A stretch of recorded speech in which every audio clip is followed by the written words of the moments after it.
no. el doctor Francisco Javier Beut. Y bueno, bienvenido, estoy encantada de que puedas estar hoy con nosotros, es una suerte. No, bueno, la suerte es mía, ¿no? De estar aquí contigo, Inma, ¿no? Esta sorpresa de invitación, ¿no? ¿Me Vaya, contarás?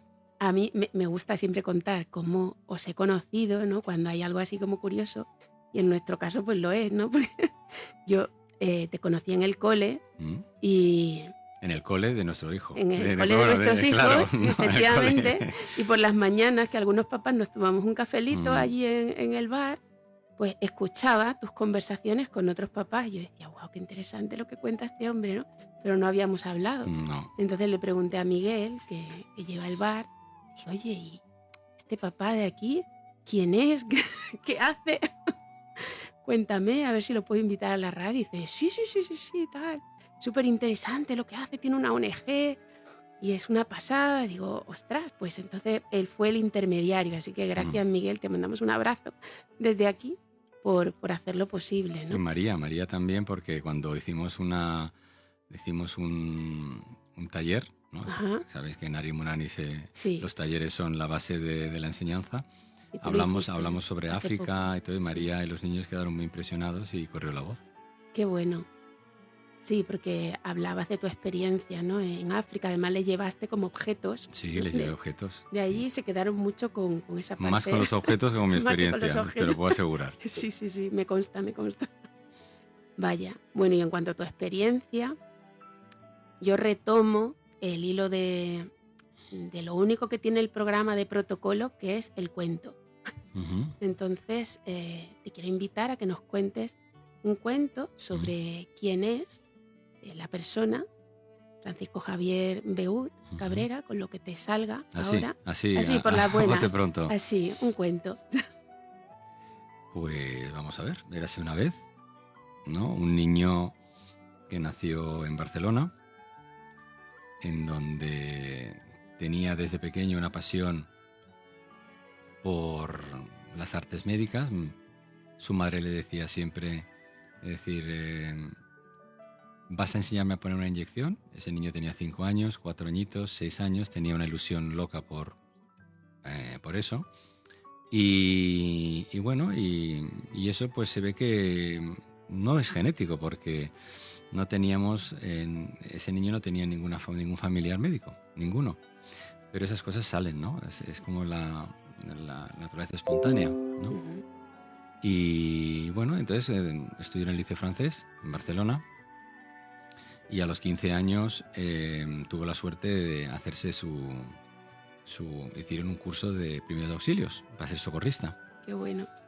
Y entonces ese niño hizo el curso y allí realmente vio lo que tenía que ser su futuro, que era pues algo relacionado con la medicina. Estudió medicina, luego se fue a Italia a especializarse y en Italia conoció a pues lo que era, digamos, la auténtica medicina. La medicina actualmente ahora está mejor, pero es fría desde un punto de vista de lo que sería, pues eso, el estudiar, ¿no? Entonces ver la parte práctica, y eso que yo tuve la suerte de trabajar con un cirujano durante toda la carrera, un cirujano maxilofacial, que este también me abrió bastante los ojos para lo que para donde te tenías que enfrentarte, ¿no? Ajá. Porque yo siempre pongo en el libro, siempre digo que esto, antes no sé si te acuerdas, había una película que era el Doctor Gannon, ¿no? El Doctor Gannon era uno que lo arreglaba todo, ¿no? Es un poco como en Me acuerdo de urgencias, MacGyver, pero el pues, doctor no, pero Gano. MacGyver no era médico, no. Ya, ya. Y entonces el doctor, es que tú eres muy joven. Entonces Vale. el doctor Gannon era como ahora, cuando ves urgencias o ves un programa de televisión, ¿no? Que bueno, que un médico te arregla Ujú. cualquier cosa, hasta un descosido. Es decir, pues eso Qué bueno. hace 40 años o 50 años ya existía. Entonces, pero no es la realidad no es esa, la realidad es mucho más allá, es decir, no es simplemente pues arreglarlo todo, sino hay un estudio pues muy importante detrás. Y yo creo además que cuando dicen este niño ha nacido con vocación, yo siempre digo que la vocación no la tienes, tú tienes una ilusión por algo. Tú cuando estudias una carrera tienes una ilusión o ves reflejado lo que tu familia han hecho. En mi caso era periodista, no era, ¿cómo se llama? No era médico. Ajá. Y entonces la vocación nace luego después, ¿no? Y a mí realmente la vocación me nació, independientemente de todo, cuando estaba en Italia, haciendo la residencia en cirugía. en donde pues se oía hablar de un hospital en el nordeste de Kenia, ¿no? El hospital de Wamba. Y bueno, cuando ya estaba de segundo o tercer año de residencia, porque antes no puedes ir, ese niño, o ese joven ya no era tan niño, ese joven pues se trasladaba cada verano, se pagaba su billete, se pagaba su estancia y se iba al nordeste de Kenia, al hospital de Wamba, y ahí realmente hizo un máster humanitario y un máster de medicina. Ahí realmente vio lo que significa pues el ayudar a la gente, lo que significa la suerte que tenemos los médicos, que con nuestras manos podemos ayudar, no nos hace falta herramientas. Y eso ese niño de alguna manera lo aprendió durante esos años. Y eso fue, pues eso, año 89, 90, hasta el año 2000, ¿no? En donde ya ese niño, ya no tan niño, ya creó su propia fundación, que se llamaba Cirujanos Plásticos Mundi.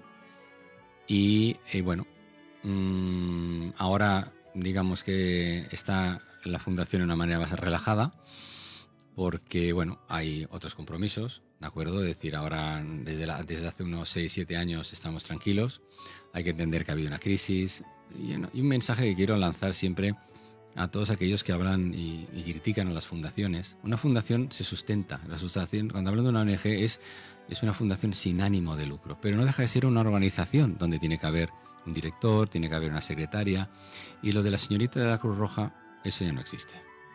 Eso de que hoy te ayudo por la tarde y mañana no. Es una profesión en donde no hay ánimo de lucro, pero es una profesión en donde esa persona tiene que trabajar 8 horas al día. Otros, la base de nuestra fundación era la educación. Sí que es verdad que yo durante los años que estuve en Wamba, yo iba cada verano, aprendí a hacer una cosa que me enseñó Vicente Ferrer, o mejor dicho, me enseñó Vicente Ferrer, que de alguna manera me dio fuerza para continuar, porque cuando estuvimos con Vicente, que estuvimos 2 años, ayudándoles, él me dijo: Javier, hay que hacer el bien concreto.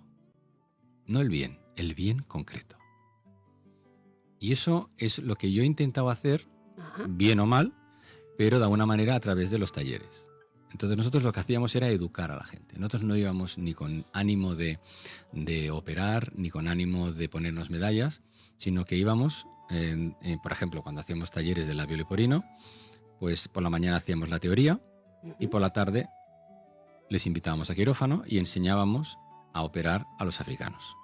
Qué bueno. Entonces, es una manera, esto para el labio leporino, lo hemos hecho para toda la cirugía periocular, lo hemos hecho para cirugía de la mano, lo hicimos, hemos estado con nuestra fundación, hemos estado en Perú, hemos estado en la India, hemos estado ahora, por ejemplo, y además a mí me llena de satisfacción porque yo estoy viendo, por ejemplo, en la India que está el doctor Sunil Richardson. Este doctor me invitó en el año 2002 para que le pusiera al día sobre técnicas de reconstrucción de nariz, de labio, etcétera. Y hoy en día es uno de los mejores cirujanos craneofaciales que tiene la India. Está en el sur, está por la zona sur. Y esto es lo que al final, ¿no? Es decir, es un problema que teníamos a la hora de presentar a la administración, a la famosa administración que no se mueve de un despacho y que no va más allá del despacho y que lo único que te pide es una factura y lo único que te pide es un report. No, piensa que me pedían reports de las taxis. Cuando ya en la época que yo iba a Kenia, el taxista no tenía llaves en el coche. Y me iba a pedir yo una factura, ¿no? Y aquí me pedían, oye, las facturas de los taxis. Digo, chicos, pues no hay facturas, porque no tenían ni llaves. Es decir, es un sinfín de cosas que es por eso que es importante ir al sitio, ¿sabes? Entonces, claro, cuando hay, tú sabes, no hablo desde un punto de vista de proteccionismo, pero sí que es verdad que primero tienes que salvaguardar, digamos, tu castillo y luego puedes invadir. No puedes invadir si tu castillo no está indefenso. Entonces, cuando tú ves que tienes que digamos, hay una crisis en España, una crisis en el mundo, yo siempre digo, sin ánimo de ofender a nadie, el tercer mundo, quiero decir, no me espera. Está claro, es decir, hemos apoyado, el tercer mundo está allí e intentaremos volver. Pero ese ansia de decir, tengo que ir, sí, está muy bien, pero creo que con más de 20 años de colaboración, creo que algún granito de arena ya hemos colaborado, ¿sabes? Igualmente es una semilla que se siembra y que está ahí también para que tomen el testigo las personas que tengan el momento propicio para que eso sea así, imagino. Bueno, ¿no? ¿sabes qué pasa? Que nosotros el tema nosotros éramos muy exigentes, es decir, Ujú. tú piensas que tienes que irte a un país extranjero, la fundación no pagaba a ningún médico por ir, pagaba el viaje y la estancia, por supuesto, pero ese médico tiene que tener capacidad de idioma, tiene que hablar un inglés bien hablado, tiene que tener una capacidad de conectar con la gente y luego ser un buen profesional. Tú no puedes llevar a alguien que a lo mejor ha hecho 2 cirugías de este tipo y que tiene muchas medallas, que los hay en abundancia, porque aquí lo que abunda son las medallas, y no puedes, porque es que el mismo africano se va a reír de él. ¿Me entiendes o no? El africano no hay que tenerle, digamos, en desconsideración, porque no es que vinieran a aprender cómo se opera, por ejemplo, un labio leporino. Ellos operan labios leporinos. Piensa que es un estigma que tienen desde hace muchos años, por la consanguinidad y por muchos factores, ¿no? Ujú. Claro, lo que ellos venían era, como quien dice, pues bueno, a pulir la técnica, ¿no? Entonces por eso escribimos unos manuales, hicimos vídeos en 3D para que ellos lo visualizaran, ¿no? Y eso les ayudaba. Pero el africano, de alguna manera, lo que busca es decir, busca ese algo que el hombre blanco, para llamar de alguna manera, pues se lo podía aportar, ¿no? Ujú. Pues esa es un poco, en modo de resumen, ¿no? La historia de ese niño, ¿no? Ese niño que nació en una familia que se lo dio todo. Tengo la suerte que me dieron una educación fantástica. Me dieron unos valores que creo que son muy importantes. Porque al final lo que te dan en casa es lo que sale más tarde, ¿sabes? Lo que tienes en la familia. Mi padre, que era una persona que trabajaba todo el día, ¿no? Tú sabes que mi padre pues iba a decir era, pero tiene 91 años, es Mario Beut, una persona que ganó 4 premios Ondas, una persona que estaba todo el día, viajaba de Barcelona a Madrid cada noche con el Golfo, un avión que había, simplemente para luego volver por la noche y ver a sus hijos por la mañana, a su hijo por la mañana. Cosas que no valoras entonces, ¿no? Papá, qué pesado que por la mañana no hace que preguntarme cosas, ¿no? Me llamaban el mut, porque yo no hablaba, ¿no? Era un Qué niño bueno. muy, muy, muy callado, muy introvertido, no vergonzoso, pero introvertido. Ujú. Y claro, mi padre por la mañana tenía ganas de hablar conmigo cuando me iba al colegio y yo callado, ¿no? Entonces, claro, estas cosas, estos valores, al final son los que salen, ¿no? Y son los que, bueno, de alguna manera yo intento transmitir a mi hijo, ¿no? Y es una de las cosas que, bueno, mi hijo tiene unas ganas locas de ir a África, porque desde pequeñito, desde que era un bebé y le ponía vídeos de cirugías, ¿no? Y se quedaba ahí pasmado viéndolas, ¿no? Qué No le da bueno. miedo, sabes que en el colegio cuando hay una herida él salta en directo como si fuera el médico, ¿no? Y Qué entonces bueno. lo importante es esto, yo creo que lo importante es transmitir valores, ¿sabes? Siempre cuando tú transmites unos valores los heredas a algún sitio, pero Ujú. independiente de heredarlos, ¿no? La vida también te moldea, ¿no? Entonces dependiendo de tus vicisitudes, de tus experiencias, pues luego ahí tienes un resultado. Entonces, digamos, el resultado es la suma de muchos factores. No solamente, pero creo que un factor importante, muy importante, es lo que se vive durante la infancia. Yo creo que la Ujú. infancia es muy importante dar cariño a los niños. Hoy se les exige, ¿de acuerdo? A los niños se les exige eso del el famoso proteccionismo hacia los niños, que se les sobreprotege. Pero otro día hablando oí a Álvaro Bilbao, que creo que sabes quién es, un neurobiólogo, que Ajá. creo que ahora está muy de moda. Y él él decía que es importante no sobreproteger, pero dar cariño. Porque los niños sepan decir, porque ese cariño luego es lo que ese niño va a transmitir, ¿de acuerdo? Y bueno, es lo que, ¿sabes? Pues bueno, Y es lo que nos mueve es lo que nos también, ¿no? mueve, El, sí. el amor. Ah, por supuesto. Es decir, Mm. a mí es decir, las satisfacciones más grandes que yo he podido tener ha sido, pues, sobre todo en sitios como en Kenia o en Tanzania o en Uganda, ¿no? En donde, pues bueno, pues tú ves que operas a un niño dentro de los programas de talleres que teníamos Ujú. y que luego te viene la madre y te da, pues, un regalito que es un papel de periódico del siglo VIII antes de Cristo, ¿no? En donde te pone gracias o tal. Y eso, claro, ves el esfuerzo que ha podido hacer, ¿no? Y lo agradecido. Y eso es lo que te mueve. Eso es lo que te mueve, en donde no hay dinero, en donde no buscas nada más, ¿sabes? Vale. Y entonces eso, pues eso, muchas veces la gente me pregunta, pero ¿cómo puede ser que pasas de la A haciendo esa cirugía y luego vienes aquí y haces un aumento de pecho, ¿no? Entonces, bueno, pues es un cambio radical que haces. Haces un cambio radical y eso y lo que sí que es verdad, que cuando estás, digamos, en estas situaciones no son conflictivas, son situaciones diferentes, te ayudan a madurar. Y sabes lo que, y no es que te ayuden a madurar, yo no quiero ir ahora de maduro ni nada, ni muchísimo menos, pero te ayudan a solventar situaciones que para mucha gente son enormes, y yo las he tenido, ¿no? En donde, pues, si tienes fuerza interior, vas hacia adelante. Entonces eso, cuando sales de tu burbuja y ves realmente el mundo como es cuando realmente luego puedes afrontar los in and out que puedes tener en la vida. Total. Pero tienes que salir de esa burbuja, tienes que verlo. Y es una de las cosas que yo siempre les digo a todo el mundo, es decir, todos, por ejemplo, con todos los problemas que hay de nacionalismos y todo, yo digo, son personas que no ven más allá, digamos, de que su frontera. El mundo es bien amplio. A mí me encantan esas fotos que envían los astronautas, ¿no?, desde arriba, y que te miran el mundo, que somos nada, y nos estamos peleando. Un poco de perspectiva, ¿no? Nos estamos peleando por una tontería, ¿sabes? Vale. Cuando el mundo, digamos, pues se mueve de otra manera, ¿no? Y entonces, pero bueno, es así. Es decir, no hay secretos.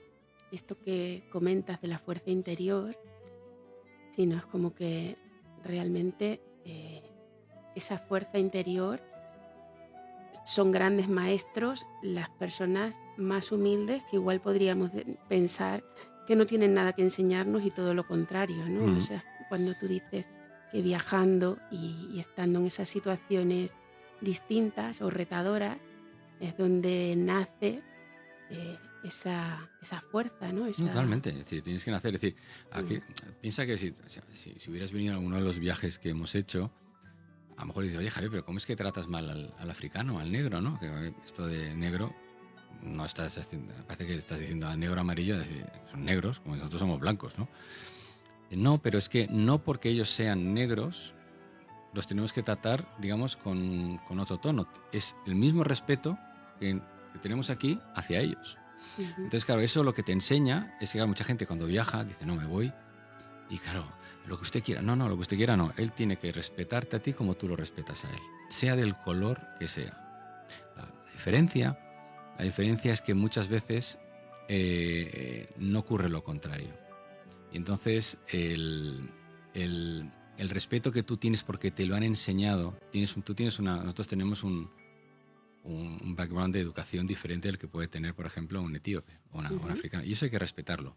Hay que respetarlo, pero no tienes por qué aceptarlo tampoco. Es decir, no tiene por qué insultarte porque yo soy así, porque no, para nada. Por eso, en el libro yo siempre digo que a veces, que sea de una manera mejor políticamente incorrecta, muchas veces el que realmente digamos, te miran con ojos raros, es por el miedo. Es decir, no es racismo, es miedo. Es decir, el africano siempre ha tenido, el africano, el etíope, el sudamericano, es un miedo el que tienen. No es racismo, ¿sabes? Porque sí que han sido maltratados en épocas anteriores, y sí que es verdad que han sido, digamos, utilizados, ¿no?, en épocas anteriores, ¿no? Pero ahora no. Ahora van con móviles, ¿vale? Ahora van por las móviles, en medio de la sabana van con un móvil, ¿entiendes? Entonces ellos evolucionan mucho más rápido de lo que evolucionamos nosotros, no te quepa la menor duda, pero muchísimo más. Nosotros hemos pasado del teléfono al móvil, ellos han pasado al móvil. Wow. ¿Por qué? Porque en muchas zonas de África no se gastaban dinero en poner antenas de cable, pero claro, pusieron 4 repetidores, todos empezaron a tener cosas. Ellos el salto lo han hecho mucho más grande que nosotros. Y por eso no entienden muchas de nuestras cosas. No las pueden entender porque no las han vivido. Entonces está a nosotros, ¿no? Pues educarles, ¿no? Pero sin educarles, pero sin soberbia, ¿sabes? Educarles en el sentido de que, oye, que no todo es así, sino que hay que trabajar o hay que, ¿sabes? Y el africano, nosotros éramos muy estrictos con los africanos. Cuando venían a clase, muy estrictos. Piensa que les hacíamos un examen, luego al final de... Bueno, de la misma manera que con cualquier nacionalidad, entiendo. Igual. Pero a veces cuando hablas de esta manera y te vienen, no, es que esto no está bien, porque pobrecitos no. Es decir, pobrecitos no. Es decir, es decir, tienen que adaptarse, digamos, como nos adaptamos nosotros. Y hasta pobrecito es la persona que vive al lado de tu casa. Esa persona que se ha quedado sin empleo, ¿no? Porque a veces nos tenemos que ir hasta África, ¿no? Para hacer el bien. Y muchas veces te encuentras personas que lo tienes al lado, que ha perdido una familia, que ha perdido todo y que no le puede, y que dicen, no, pero yo hago el bien en África. Digo, sí, pero es que no hace falta. Es decir, tú puedes ir a dar de comer aquí en los comedores o ayudar en el proyecto Hombre. Nosotros, Sí, sí. es decir, por ejemplo, yo hace años estoy con Tomeo con el tema del proyecto Hombre, ¿no? Es decir, de una manera, pues cuando tengo un mueble, una televisión que se rompe o no se rompe, que ya no me funciona, pues se los doy a ellos, ¿no? Para que funcionen. Tengo esta relación abierta, es decir, pero no me gusta tampoco, ¿sabes? El decir, no el decir estas cosas, esto lo haces y punto, ¿vale? Esto lo haces y lo tienes que hacer sin alardear de lo que tienes que hacer. Cuando me lo preguntan, pues lógicamente, pues sí, además creo que la labor del proyecto Hombre es espectacular. Creo que ayudar a la gente, sobre todo que ha entrado en esa fase de droga y que hay un proyecto en donde los puedes reinsertar, es que no son elementos perdidos, creo que es una fase muy, muy... Pues yo digo que no solo es África, no solo es, ¿sabes? El tema es que cada eres tú y tus circunstancias. Mis circunstancias fueron las que son, con lo cual, pues bueno, yo aporto o intento aportar, digamos, esa circunstancia. ¿Qué te gusta? Bien. ¿Qué no te gusta? Me lo quedo yo. No, me parece interesante esto que hablas, ¿no? Del respeto y de esa idea del pobrecito que desde mi punto de vista no es respetuosa, porque realmente lo respetuoso es honrar la historia de cada uno, independientemente de que sea tu vecino, que sea alguien que está viviendo una guerra al otro lado del mundo, y honrar esa historia, ¿no? O sea, es tan valiosa como la tuya y tiene además como mucho que enseñarnos. Y entonces sí, ¿no? Como que esa mirada del pobrecito, de esa compasión malentendida, creo que realmente no empodera, no favorece que las situaciones se transformen, ¿no? Sino que es como un status quo del pobrecito y yo, y no es cierto, ¿no? Bueno, nosotros en la vida siempre lo que buscamos, en líneas generales, los humanos son excusas, en líneas generales. Siempre buscamos un porqué a todo, y a veces no hay porqué, a veces sale, ¿no? Y entonces por eso, volviendo un poco al final, volviendo un poco al principio, ¿no? Al final no podemos solucionarlo todo. Entonces, ¿cuál es nuestra mayor obligación de individuo, personal? Tu familia, ¿no? Y a partir de ahí, si todos nos dedicáramos un poquito más, digamos, a construir ese núcleo familiar, ese núcleo de dar cariño a tus hijos, ¿no? De dar una educación a tus hijos, ¿no? Eso no se paga no se paga con oro. Es decir, a mí se me ha criticado cariñosamente de que yo, por ejemplo, protejo mucho a One, ¿no? A mi hijo. Bueno, estando separado, lógicamente, pues tienes ese hándicap, y cuando lo tienes, pues parece que, pues bueno, que lo vas a perder, ¿no? Y es verdad, yo lo reconozco, es una cosa, pero es lo que siempre digo, que tienes que vivirlo, ¿no? Tienes que vivir, y sobre todo cuando ves que ese niño a veces precisa de ti, ¿no? Creo que yo no le voy a dar ni dinero, ni le voy a dar nada. Yo lo que le voy a intentar dar, que es lo que intento que le den, y a veces veo que falta esto, es dar cariño. A ver, si das cariño a una persona, ¿no? Y es muy importante, porque creo que eso poco a poco va entrando dentro de sus genes, ¿sabes? Va entrando dentro de sus genes, sus cromosomas se van modificando, ¿sabes? Y creo que eso es lo que ayuda. Entonces, darles el concepto de el porqué de las cosas. ¿Por qué tengo que estudiar? A mí me lo dice muchas veces One. Tú sabes que mi hijo tiene dislexia, ¿no? Y que no lo sabía. sí, tiene dislexia y discalculia. No es ningún problema. El problema es la educación. La educación que tenemos en España es terrible en ese sentido, porque no hay profesores de dislexia, no hay profesores de para este tipo digamos, no es una patología, es una alteración, digamos, del aprendizaje. Es una característica. Sí, y ya está. tampoco me vale lo de que los disléxicos son superdotados, ni me sirve tampoco de que Einstein también era disléxico, vale, no me sirve. Es decir, hay muchos tipos de este. Pero un niño que la P es una D y que le cuesta leer, o que el tiempo espacial le cuesta, yo creo que es obligación del Estado poner a disposición de estos niños que anteriormente se les clasificaba como niños tontos.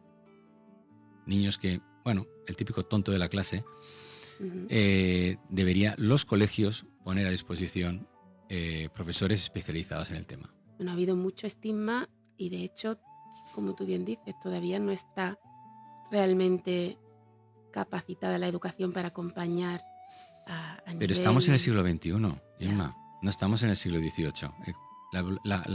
La educación, si tú miras un poco la evolución, no ha cambiado mucho desde cuando...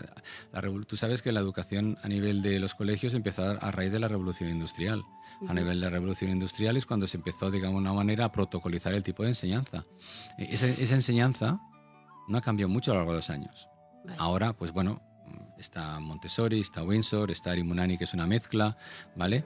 Tenemos suerte, sí, la verdad ¿no? Pero yo siempre se lo digo a Javi, ¿no? Le digo, es que hay que, dado que tenéis, digamos, esta gran suerte de trabajar con proyectos y trabajar de una manera mucho más objetiva, es decir, hay niños que desgraciadamente les cuesta verlo esto.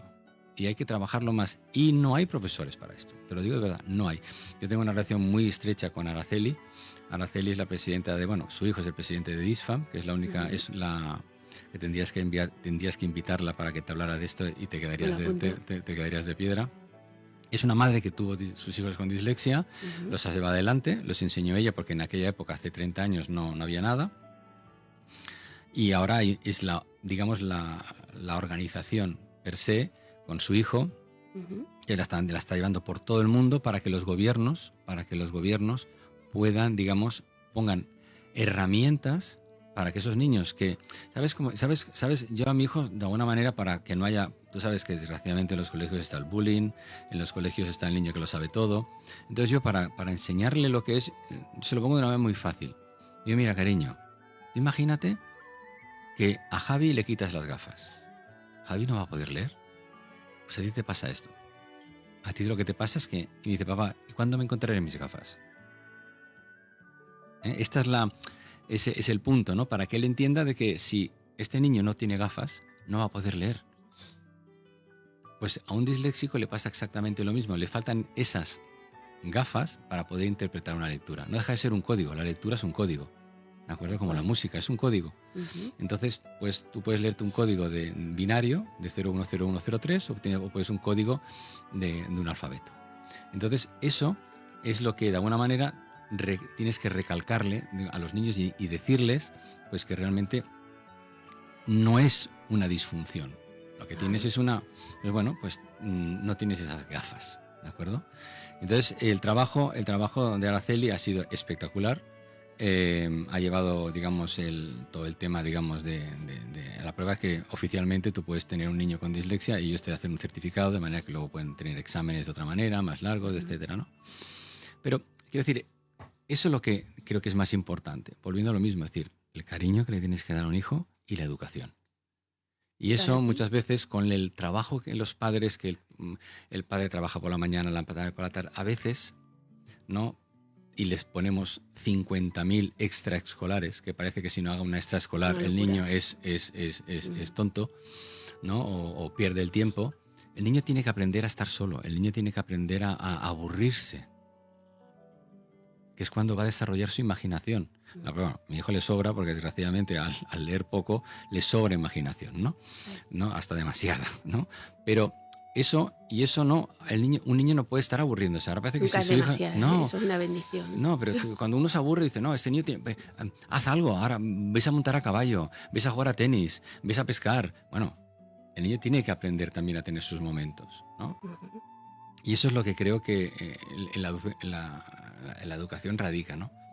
Entonces, por eso digo que yo soy un seguidor de un profesor que murió durante la pandemia, que es Ken Robinson, Ken Robinson era uno que decía bueno, hablaba mucho sobre todo lo que es el momento de la pasión, ¿no? Para la educación.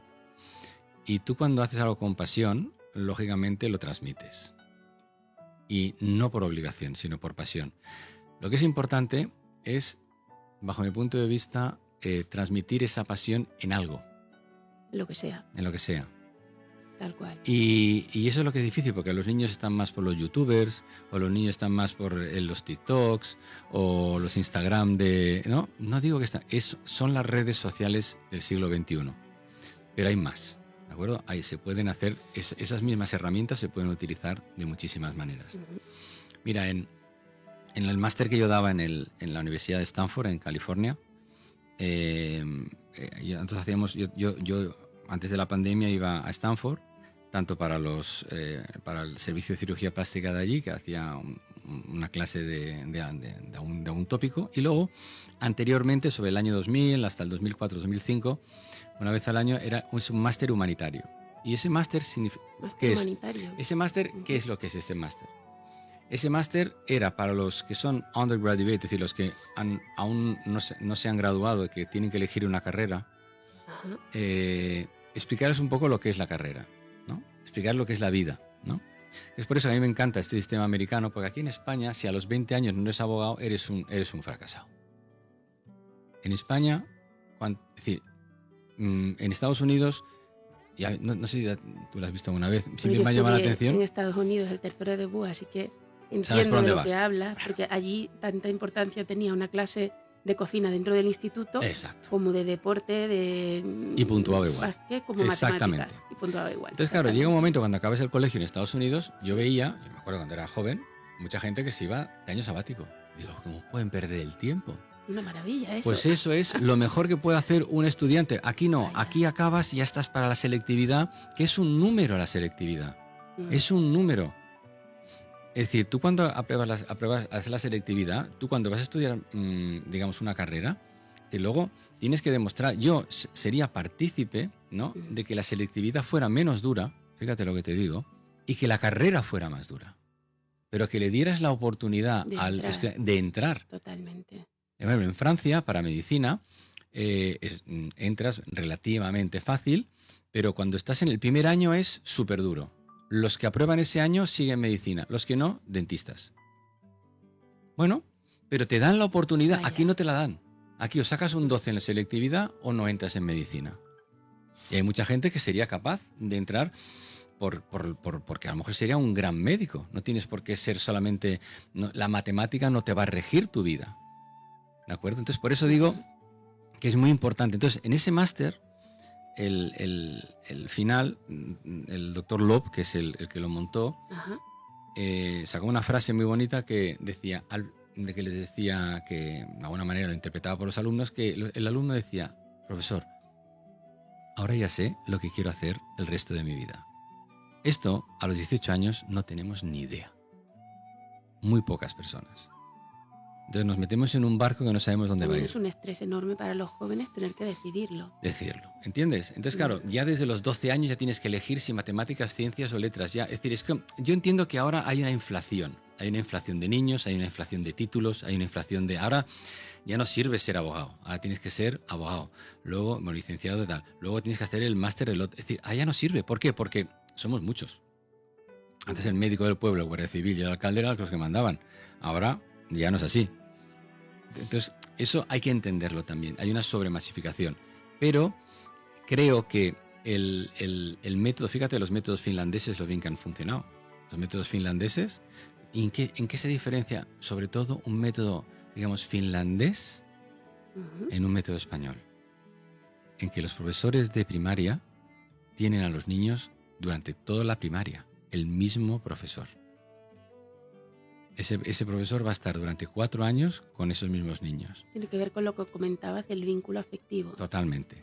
Es lo que hace que brote, ¿no?, como el talento, la motivación. Luego, en Finlandia, hasta la fecha, el ser profesor de primaria estaba más considerado que ser ingeniero de puertos, canales y caminos. Imagínate. Nos queda camino, ¿eh? Nos queda mucho camino esto. Entonces, claro, Vaya. ¿por qué han salido las cabezas que han salido pensantes y por qué ese método, digamos, educativo ha funcionado? Por algo será. Pero aquí no. Aquí con todo el cariño del mundo te sacas una oposición y ya está. Y no, la oposición es una oposición. Pero luego tienes que seguir trabajando, tienes que seguir estudiando, tienes que ponerte al día.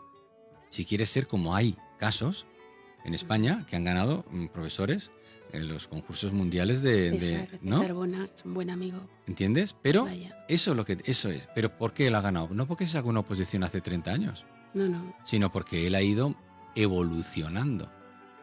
No por yo me saco el título Y de médico y ¿qué porque pasa? hay esa pasión de la que tú hablabas, ¿no? Es una Claro, manera como transgresora, casi diría, de vivir su profesión porque es muy auténtico y pone a los niños por encima de los sistemas, ¿no? claro. Y Y realmente eso es muy sí. importante. Es decir, por eso digo que yo siempre digo que la educación es la mayor riqueza natural que puede tener un país.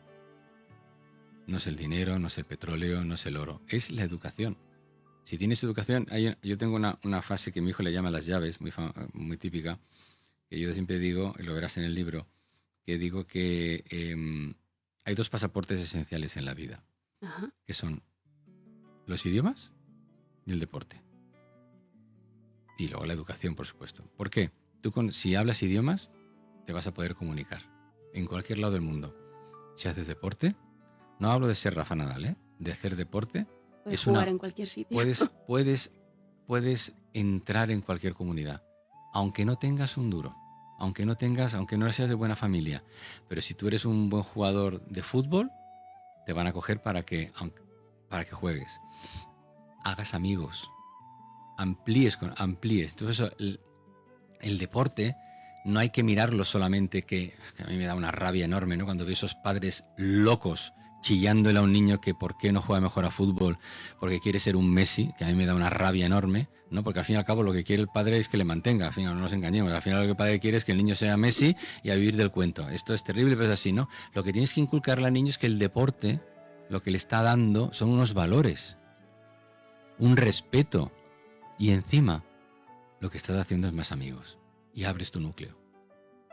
Y eso muchas veces lo confundimos con el dinero. No, olvídate del dinero. Si eres bueno en la vida, siempre lo digo, si eres bueno, más tarde o más temprano, a lo mejor muy tarde, llega. Pero si piensas solo en el dinero, lo único que haces es pegarte mediocre también, sí. ¿no? Y estar con una ansiedad, ¿no? Es decir, estás con la ansiedad esa de que me toque el euromillón, ¿no? El euromillón toca, sí, claro, si no juega no toca, está claro, ¿no? Pero hay que trabajarlo. Por eso digo que el tema educativo, yo siempre fíjate que yo aquí en Palma tengo una academia, ¿no? Que es la que te he puesto ahí. Sí, que no he nombrado todavía tu libro, Jambo Bactari. Daktari, lo voy a poner aquí en la cámara. Vea. Y cuéntanos un poco. Esto es el libro, es mi historia. Esta es la historia. Ahora estoy, cuando tenga tiempo, que no sé cómo, Jambo es hola en Swahili. Y entonces esto lo escribí en el año 99. Entonces eran mis experiencias anteriores, pero no, aquí no está reflejado lo de la segunda parte, la de Cirujanos Plásticos Mundi, no está reflejada. Es la anterior que es prácticamente lo que te he explicado, es decir, cómo conocí la medicina, ¿no? Cómo conocí, digamos, África, estando en un hospital. Ese hospital, el hospital de Wamba, es un hospital, imagínate que está en el nordeste de Kenia, tiene 200 habitaciones, tiene oxígeno vacío en cada habitación. Estamos hablando que está en medio de la nada. Tiene una planta de recicle de agua para utilizar las aguas tanto para las plantas, para todo. El agua sale, digamos, de un pozo, lógicamente, no llega desde Nairobi. Y es un hospital inteligente. Y esto es lo que precisan los africanos, o el tercer mundo, hospitales inteligentes. No el típico hospital que se lo das todo, sino un hospital inteligente en donde se hace producción propia de antibióticos, producción propia de sueros. No, eso es un hospital. El tercer mundo tiene que ir por ahí. Estuve leyendo ayer que como parte de los proyectos de la fundación estaba no solamente la parte docente, ¿no? De formar a los profesionales de allí para que sean más autosuficientes, sino también cómo mejorar las infraestructuras, ¿no?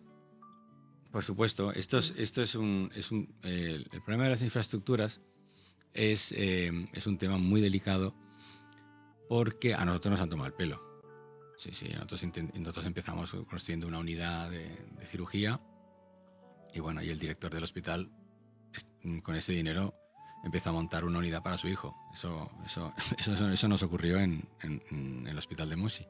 Ujú. Claro, primero todas las críticas se iban hacia nosotros, que habíamos hecho con el dinero, y al final tuvimos que enviar los justificantes de pago para realmente, pues eso, justificar que habíamos enviado el dinero, ¿sabes? Esto es así, el mundo es terrible. Lógicamente este director de hospital ya no está en ese hospital. Pero durante un tiempo se nos criticaba bastante a ver qué habíamos hecho con ese dinero, ¿sabes?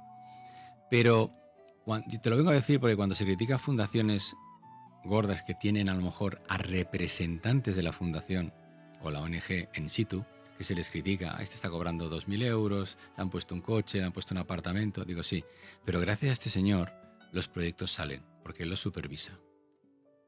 Cuando le das, digamos, la confianza a alguien que no es de tu equipo, a veces el dinero es lo que pasa, el dinero crea, digamos, muchos resquemores y crea, digamos, muchas envidias y es muy potente. Y la prueba es que, bueno, pues, la gente también me dice, no, es que en África hay mucha corrupción y aquí no. Tal cual. Entonces, lo mismo. Entonces, por eso digo que el hecho de estar en el sitio es importante. Es decir, nosotros piensa que íbamos, pues eso, 2-3 veces al año y era una manera, digo, para educar a la gente.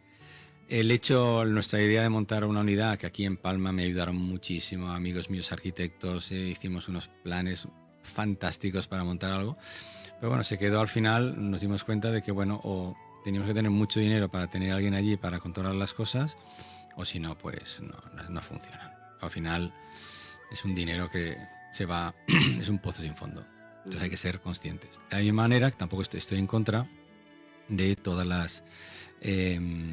mira, a nosotros nos ocurrió un tema. La segunda vez que estuvimos con Vicente Ferrer, Ujú. no hicimos la primera vez la segunda vez hicimos un taller de labio leporino espectacular. Nuestra fundación llevó como a 20 médicos de Stanford, de la Universidad de Stanford, también vino de Berkeley y bueno, fue espectacular. Y nosotros teníamos que volver, ¿no?, a formar. Y entonces me envió Ana Ferrer, me envió un mail y dice, Javier, no, mejor que no vengáis. Y era porque de alguna manera en aquella época, claro, si no hay médicos, ¿qué hacen la Fundación Vicente Ferrer? Pues lo que hace es que va a los médicos locales para que les hagan las operaciones, es lógico, ¿no? Entonces hubo un poco de, ¿cómo explicarte? De decir, vale, pues como sigan viniendo estas fundaciones a ayudaros, nosotros nos ayudamos. ¿Sabes? Le hicieron un chantaje. Entonces el gobierno balear ya me había dado el dinero. Ujú. Y como lo peor que le puede hacer al gobierno balear que te da el dinero es devolverlo, porque te dice qué ha pasado aquí. Y entonces ahí hicimos una auditoría, miren, se fueron hasta la India a mirarlo todo. Sí, para que veas cómo... Es que, ¿sabes qué pasa? Que es muy bonito esto de las fundaciones y de las ONGs, pero luego cuando te metes dentro y ves la administración como es y ves las envidias que hay y todo esto, al final lo hace realmente... A mí me decía, me acuerdo mi madre me decía, en paz descanse, me decía, Javier, pero si tú con la maletita te vas y ayudas, ¿para qué te complicas montando fundaciones? ¿Y por qué? Bueno, esto ya viene con mi manera de ser, ¿no? De montar cosas, ¿no? Pero es verdad, es decir, yo podía ir cuando me iba a Wamba, yo cogía mi avión, el Alitalia, me iba a Nairobi, hacíamos 9 horas a subir en coche por la sabana, cruzando lagos y ríos hasta llegar al hospital, me quedaba allí 2 meses y luego me volvía, ¿vale? No, yo encima quise montar la mía, ¿no? Bueno, es una manera, bueno, cada loco con su tema, ¿no? Pero cuando la montas y cuando te das cuenta de todo lo que es montar una... Por eso yo tengo un respeto enorme por todas las fundaciones, por todas las ONGs, porque la gente no sabe realmente el esfuerzo real que hay detrás. ¿Y la tuya en concreto, qué regalo te ha traído? ¿Cuál ha sido como el mayor aprendizaje? No, mira, honestamente mi fundación la que yo monté no realmente... A mí lo que me aportó realmente fueron los años anteriores. Los años anteriores en Wamba es donde vi cómo se tenía que hacerla. Ahí aprendí cómo se tenía que hacer la ayuda al tercer mundo. Una ayuda concreta. De la misma manera que Vicente me lo dijo, ¿no? Hacer el bien concreto. no venir y ayudar. O he ido y he operado a 20 personas. Sí, vuelves con tu ego subido por las estrellas, pero ¿has solucionado algo? No. Lo único que has hecho ha sido, has operado, te has pasado unas vacaciones y has vuelto. No. A mí lo que me enseñó el hospital de Wamba durante los años que fui, que fue, digo, del 99 hasta el 2000, 2001, era realmente esto. Es decir, piensa que, además, el hospital, cuando comíamos por la noche, ahí, el hospital es un hospital, con lo cual había médicos, ingenieros, trabajadores de la construcción, desde el ingeniero hasta el último que ponía ladrillos, y todos comíamos juntos, ¿no? Había ahí una comunidad, ¿no? Al final, por la noche, y cada uno, pues... Y esa manera de ver los problemas de, oye, pues el ladrillo se me ha roto, oye, pues el cable no sé qué, y he dicho, pues el hueso que he ido a poner se me ha... Es decir, Qué bueno. eso a lo largo de los años, pues te da... Y luego, televisión no teníamos en aquella época, y eran vídeos, ¿no? Entonces poníamos un vídeo por la noche, que al final veíamos siempre las mismas películas, ¿no? Pero son sensaciones diferentes. Yo, por ejemplo, que siempre en el colegio te han dicho, ¿no? Lo de las estrellas, ¿no? Tú hasta que no estás en el Ecuador, porque esto está así, o en la zona, porque esto está un pelín más abajo, no te das cuenta. Es decir, nosotros nos íbamos a las afueras, por la noche, te ponías tumbado en el suelo, mirando al cielo, y es un espectáculo. Un espectáculo. Yo siempre digo que es como, lo describo como si es un manto negro con diamantes fragmentados, ¿no? Y ahí te das cuenta, son esas cosas que luego te vas dando cuenta de quién eres, qué es lo que haces aquí, para qué has venido, eres útil, no eres útil, ¿no? Ahí tu cabeza se dispara. Y luego ves, me acuerdo que yo veía pasar cosas rápidas y decía, ¿esto qué es? Y me dicen, son los satélites. Nunca había visto un satélite pasar, ¿no? Y veía pasar los satélites. Digo, espera un rato que volverá a pasar. Claro, daba la vuelta, ¿no? Es decir, todas esas sensaciones son las que a mí de alguna manera me han formado, ¿no? Como persona, me han formado como médico, y son las que me han ayudado digamos, a llevar problemas aquí, ¿no? De una manera, creo que creo que otras personas con los mismos problemas o menos o lo que sea, a lo mejor se hubieran hundido o se hubieran ahogado en un vaso, ¿no? Entonces eso es difícil, ¿eh? Tienes que vivirlo. Y hoy por hoy, Javier, ¿con qué sueñas? No, yo ahora mis sueños es darle una educación a mi hijo, ¿no? Es decir, mi legado es mi hijo. No hay más. Es decir, mi legado es mi hijo. Yo actualmente tengo a mi pareja, que es Ana, y bueno, es una chica estupenda con la cual, pues bueno, espero pasar, si ella me deja, ¿no? El resto de mi vida. Así como, pues, mi hermano, ¿no? En Barcelona, con su empresa, que le ayudo, y mi padre, que con 91 años, pues, está ahí el tío que no, es decir, que está ahí aguantando como un campeón. Entonces, ya te digo, y luego dentro de mí, y dentro de lo que sería mi yo mismo, pues intentar aportar, digamos, yo soy una persona muy inquieta en el sentido mío, ¿no? Soy muy desorganizado, pero la cabeza creo que la tengo bastante bien puesta, ¿no? Para lo mío, y a mí me gusta la investigación, entonces yo tengo que innovar cada 2x3, ¿no? Dentro de lo mío. Y entonces, pues ahora con la academia que tenemos en Palma, que ya es la 74 edición, esta de aquí, ¿ves? Esta de aquí, ¿no? Ya es una academia que monté, ya son 74 ediciones, aquí formo a la gente, vienen de todo el mundo. Ahora este fin de semana, por ejemplo, tengo otras, ya será la 75 edición. Vienen médicos de cirujanos, médicos, entonces hacemos teoría, luego hacemos disección en cadáver y luego hacemos tratamientos en vivo. Tanto para ¿La formación es en inglés? Depende. Si ahora vienen españoles, pues si es en inglés, es en inglés. Si es en italiano, en italiano. Y si es en francés, en francés. En los idiomas que puedo hablar, menos alemán. Entonces, esto es lo que me ayuda a tirar para adelante, ¿sabes? Yo no soy el típico yo no podría estar nunca en una tienda esperando a que entre el cliente. Yo tengo que salir a buscar al cliente. Yo no puedo estar tranquilo ahí esperando. Es que yo en la consulta me aburro. No me gusta el quirófano. Me gusta la aventura, me gusta la investigación. Entonces eso es lo que de alguna manera pues a mí también me sigue manteniendo, digamos, activo. Y viajas muchísimo, además, te invitan continuamente Bueno, a dar charlas y sí, la conferencias, verdad que tengo la suerte talleres. de haber publicado alguna cosilla y entonces, pues bueno, en extranjero te lo reconocen. Y sí, últimamente últimamente estuve en Granada operando con el doctor Córdoba. A veces voy, me encanta Andalucía, tengo que decirlo.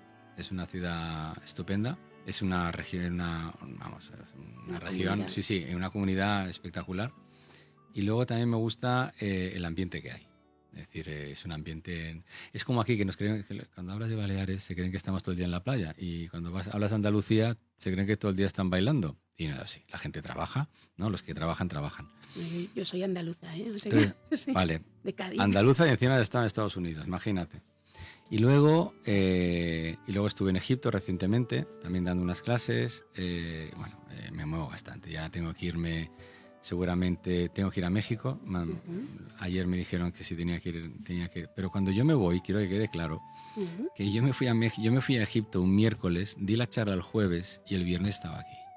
Como hacía tu padre, ¿eh? Como hacía mi padre, exactamente, bueno. ¿no? Entonces, quiero decir, para mí lo fácil sería que, pues eso, te quedas 2, 3 días más, ¿no?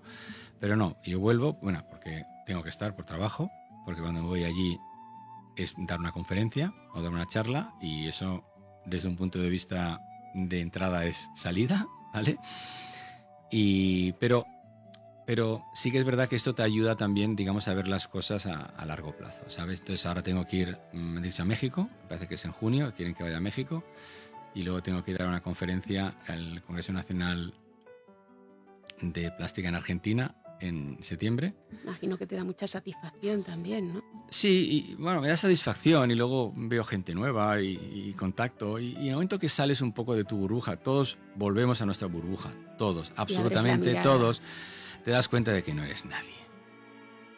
No eres nada. Es decir, yo ahora, hablando de cirugía, estoy en un chat con cirujanos latinoamericanos, sobre todo de nariz, que es lo que nosotros hacemos más, y te das cuenta de lo bien que operan.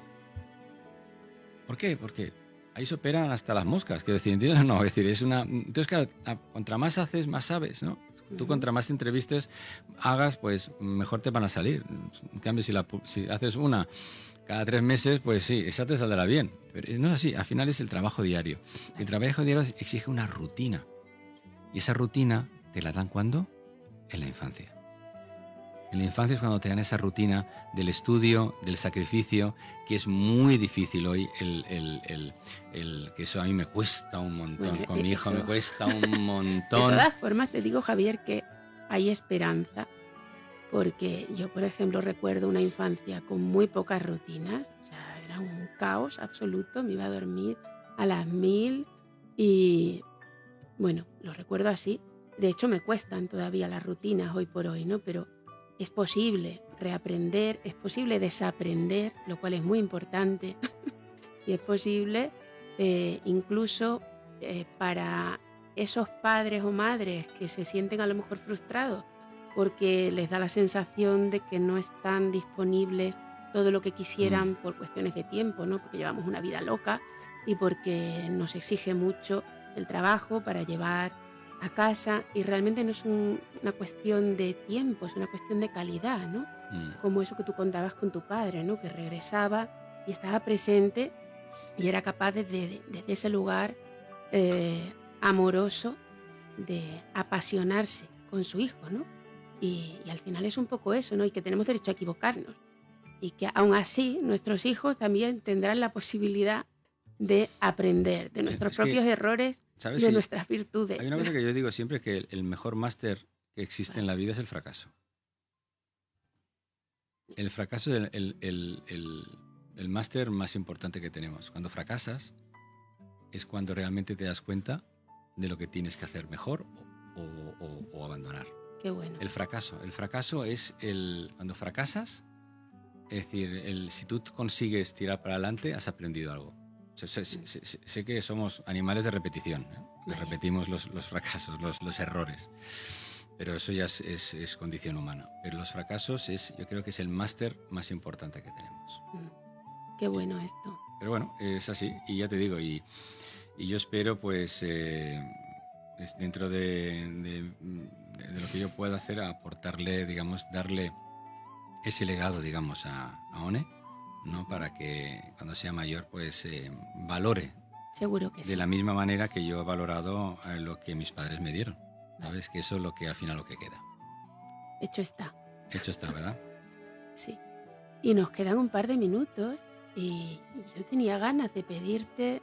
No porque- no digas que cante, porque no No, voy a cantar. no. Te quería invitar a que hicieras un pequeño homenaje a tu padre. Ujú, Estuve ayer investigando un poco ujú, y me llamó muchísimo la atención ver que le habían hecho un homenaje al que habían asistido más de 15.000 personas, ujú. una persona súper querida, ¿no? Aparte de que sea un profesional absolutamente brillante. Entonces, que como padre y como ser humano, Bueno, ¿qué mira, dirías tú es de tu decir, padre, de Mario Beut? Mario Beut lo puedo decir muchas cosas. Como padre ya te he dicho lo que ha sido, pese a verlo poco, ¿no? Pero siempre ha estado ahí. Y luego como profesional, un 10.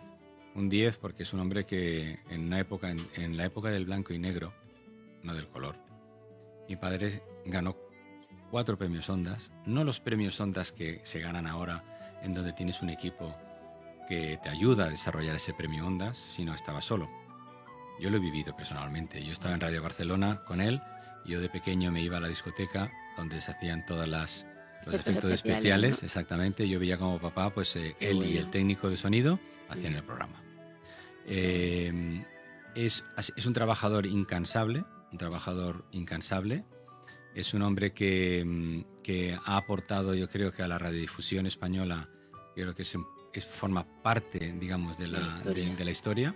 Total. Vivimos en un país cainista en donde lo que es hoy, mañana ya es historia, es decir, que ya no se acuerdan. Yo sé de muchos periodistas que han estudiado y que, bueno, se acuerdan más, yo le llamo más del cotilleísta, no del periodista, sino ese que sale en televisión metiéndose y hablando de los pormenores de una chica. Yo le llamo no periodista, cotilleísta, ¿no? De cotilleo, ¿no? Cuando hay grandes profesionales como Carlos Herrera, que fue de alguna manera, pues, no digo alumno de mi padre, pero yo estaba en las reuniones, me acuerdo en Marbella, cuando hacían todo lo de la reunión de la radiodifusión, hace poco, hasta hace 15 años, ¿no? Ajá, Y estaba ahí Carlos Herrera y todos a papá le decían maestro.